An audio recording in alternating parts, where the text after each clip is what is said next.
Hi சுர்களே, வணக்கம், நல்வாழ்த்துக்கள். இன்னைக்கு சுப்ரி தாத்தா ஒரு கதையை ஒரு வித்தியாசமா சொல்ல போறேன்.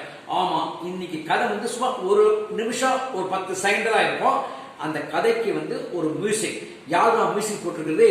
ஏஆர் ரகுமான் கல்லூரியில் பயிலும் திரு சந்தான கணபதி வாதூர் என்ற சந்தான கணபதி மியூசிக் போட்டிருக்காரு. அதை நீங்க கேட்டு என்ஜாய் பண்ணுங்க, அர்த்தத்தை புரிந்து கொள்ளுங்கள், இயற்கையை நேசியுங்கள். நாம் கொரோனாவையும் ஒழிப்போம், இயற்கையை காப்போம். ஓகே, சுப்ரதாவின் பாய்.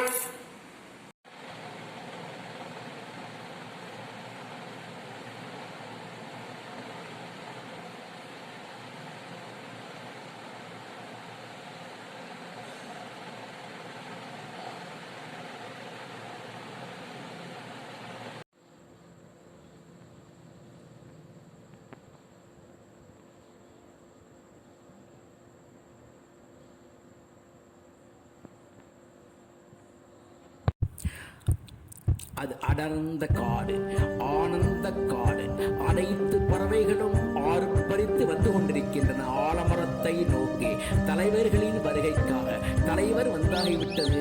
தலைவர்களுக்கெல்லாம் தலைவராக கருடாழ்வார் தேர்ந்தெடுக்கப்பட்டு விட்டார். அவர் பேசுகிறார். என் அருமை பறவை இனங்களே, இன்று நாடு மீண்டு கொண்டிருக்கிறது. காரணம், கொரோனா வைரஸால் பீடிக்கப்பட்டு மக்கள் வீட்டிலே முடங்கி கிடக்க இயற்கை தன் சிறகெடுத்து பறந்து கொண்டிருக்கிறது. எங்கு நோக்கிலும் பசுமை, எங்கு நோக்கிலும் இயற்கை தன் சௌந்தரியத்தை காட்டிக் கொண்டிருக்கிறது. அருமை பறவையினங்களே, மக்கள் அழித்த காடுகள் எத்தனை, மக்கள் வெட்டிய மரங்கள் எத்தனை, மக்கள் தூத்த குளங்கள் எத்தனை, அவைகள் நாம் புதுப்பிக்க வேண்டும். உடனடியாக அனைவரும் மரங்களுக்கு செல்லுங்கள், பழங்களை புசியுங்கள். கொட்டைகளை மனிதன் எந்தெந்த இடத்திலெல்லாம் மரங்களை வெட்டினானோ, காடுகளை அழித்தானோ, அங்கெல்லாம் போட்டு மரங்களை உருவாக்கி காடுகளை உயர்த்துங்கள். அன்னை தாயை மறுவாக்குங்கள்.